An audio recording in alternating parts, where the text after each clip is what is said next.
This is Archaeology Cymru, scrumping apples. There you go. There's nothing wrong with a bit of scrumping.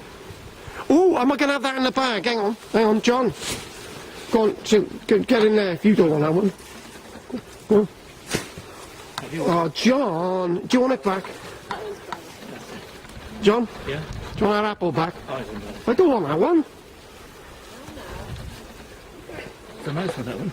How's you? You got plenty. Hey, go on. Hey, let's have you up the tree. Come on. Oh.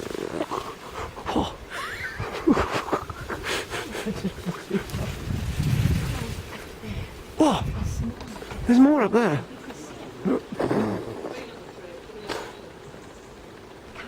Oh. Up there, all right. Oh, look. Now these are the fruits of South Wales.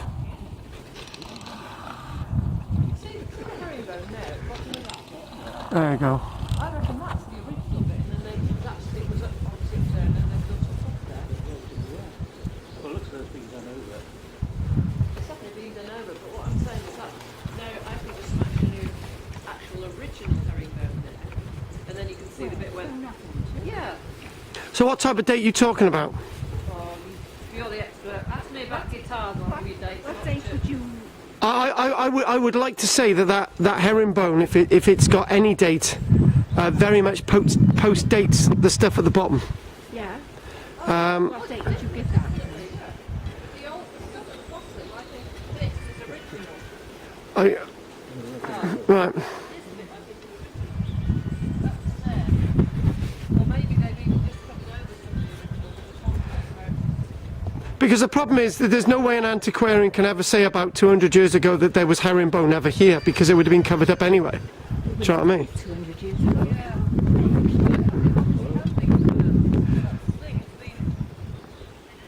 Hello? Sally, if you Who's speaking? if you look over there, right? Yeah, I'm busy.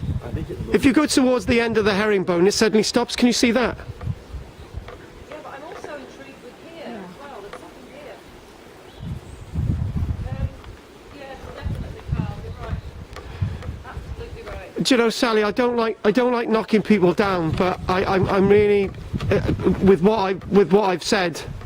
I think that's medieval at the bottom completely. It's one stage, it's one phase, it's a nice bit of medieval wall. And they've had a timber frame structure above it. Most buildings in Wales were half stone, half timber at this time, in 800 years ago. It's a huge myth about them all being made of stone. This isn't England. In York, we've got that as well. Well, I was actually going to say in England, you do have examples of all stone buildings, but even when you've got loads of stone, you've got buildings, you've got stone base, timber. stone base, yes you have. We've still got And some of them are 800 years old. I love York. But yeah, well, this is the thing, because they maintained a lot of the history there, there are places where you can actually still see the original. Of course it was a big Roman. With this herringbone, surely that it strengthens the wall. Yes, it would, yeah. I mean, I'm not jumping. It would strengthen. And the other thing, and John, you know you're talking about standing on graves, right? These people were like us once, and I've got to be honest with you, at least there's people in this graveyard. So if they got spirits, at least they know that they're cared for. So I don't have a problem with standing on graves. Because I'm not jumping on them and taking the mick or No. being disrespectful. Gosh, no. Do you know, and the other thing as well is, John, right? Why in a summer month, why don't we bring candles in here and we just leave them? That's great, you know what I mean? Yeah.